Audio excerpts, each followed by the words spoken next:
Umaaray ang ilang retailers sa palengke kasunod po ng rollout ng 20 pesos kada kilong bigas na masusundan pa sa Hulyo.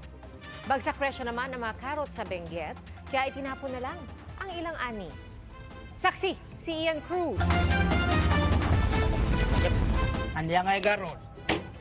Maanggardan mo Nasa 5 toneladang carrots ang itinapon na lang ng mga magsasaka sa Tublay, Benguet.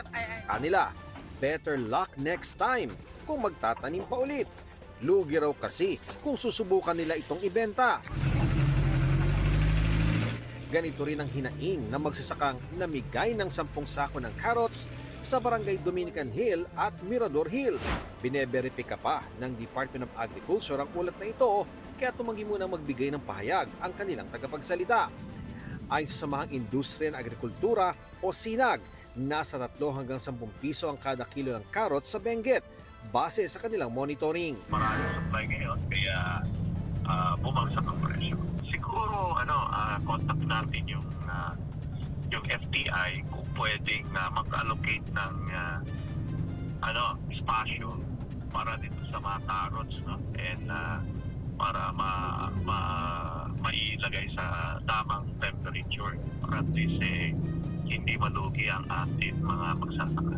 Dito sa Pasay City Public Market, hindi naman umaabot ng 3 pesos per kilo yung kanilang mga carrots dito. Pero sa pagtatanong natin sa mga nagtitinda dito, mas mababa na rin daw ang presyo ng carrots dito. Nung holiday po, medyo mataas siya, 80. Ngayon po, hanggang 50.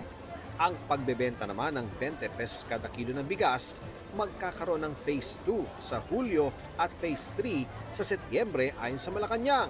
Pero kung marami ang masaya na mas papalawig pa ang programang ito, ang ilang nagtitinda umaaray sa pagtumal ng kanilang benta.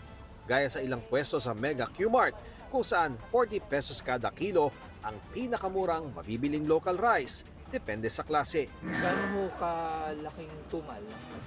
Malaki, mga kalahati siguro. Imbis na yung bumibenta kami ng kakatlo, ala pa yata ang 1.5 na lang. Sobrang tumal. Sinusubukan pa namin kunin ng panig ng Agriculture Department kaugnay nito. Para sa GMA Integrated News, ako si Ian Cruz, ang inyong saksi. Mga kapuso, maging una sa saksi. Mag-subscribe sa GMA Integrated News sa YouTube para sa iba't ibang balita.